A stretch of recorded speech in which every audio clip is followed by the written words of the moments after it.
Hello students, important 2 mark and 3 mark problems lesson number 7 la example problem 7.22 இந்த problem வந்து ரொம்ப சிம்பிளான problem 2 மார்க்ஸ்ல கேட்டிருக்காங்க. சரிங்களா? சரி, என்னன்னு பார்ப்போம். calculate the power of the lengths. நம்மள வந்து பவர் கண்டுபிடிக்க சொல்றாங்க. பவருடைய ஃபார்முலா என்னது? 1 by focal length. யூனிட் என்னது? diopter. ஓகே, எதுக்கு பாருங்க, of the length spectacles needed to rectify the defect of nearsightedness for a person who could see clearly up to a distance of 1.8. அப்ப distance எவ்வளவு கொடுத்திருக்காங்க? x is equal to 1.8 மீட்டர்னு கொடுத்திருக்காங்க. நீங்க நல்லா note பண்ணி வச்சுக்கணும். சரியா? ரைட். இப்போ இந்த நியர்சைட்டட்னஸ்னா என்னன்னு பார்ப்போம். Nearsightedness அப்படின்னா a person suffering from nearsightedness or இதுக்கு இன்னொரு பேர் வந்து என்னன்னு சொல்லுவோம்னா மயோபியான்னு சொல்லுவோம். cannot see distance object clearly. ரொம்ப தூரமா இருக்கக்கூடிய ஆப்ஜெக்ட்ஸ் அவங்களால என்ன பண்ண முடியாது? பார்க்க முடியாது. அப்ப இது எந்த லெங்ஸை வச்சு நம்ம கரெக்ட் பண்ணுவோம்னு பார்த்தீங்கன்னா கான்கேவ் லெங்ஸை வச்சு நம்ம என்ன பண்ணுவோம்? கரெக்ட் பண்ணுவோம். So concave lens to be needed for the correcting this defect அப்படின்னு சொல்லி.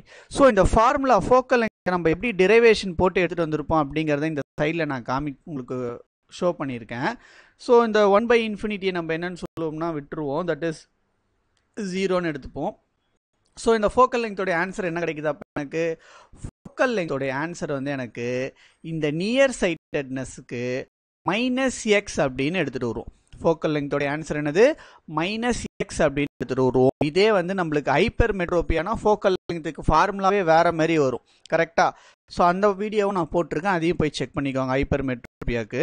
இப்போ இதில் எப்படி நம்ம சால்வ் பண்ணலான்னு பாருங்களேன். ரொம்ப சிம்பிள். இது சால்வ் பண்ணுறதுலாம் ஒரு கஷ்டமான டாஸ்கா இல்லவே இல்லை.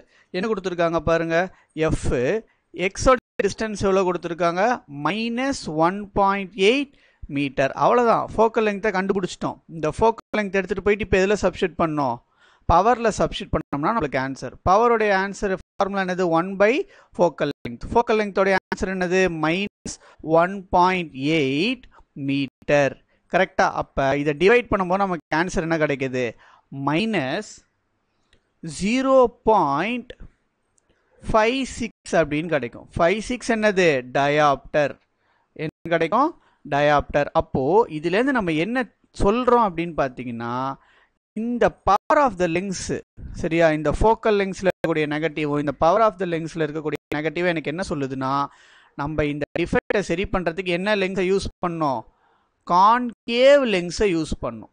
ஓகேவா? ஸோ இது ஒரு இம்பார்ட்டன்ட் 2 மார்க் ப்ராப்ளம். ரொம்ப சிம்பிள். 1 divided by 1.8 minus 1.8 பண்ணீங்கன்னா you will get this answer. So இந்த ப்ராப்ளம் பார்த்துக்கோங்க. It's highly important. Thank you so much.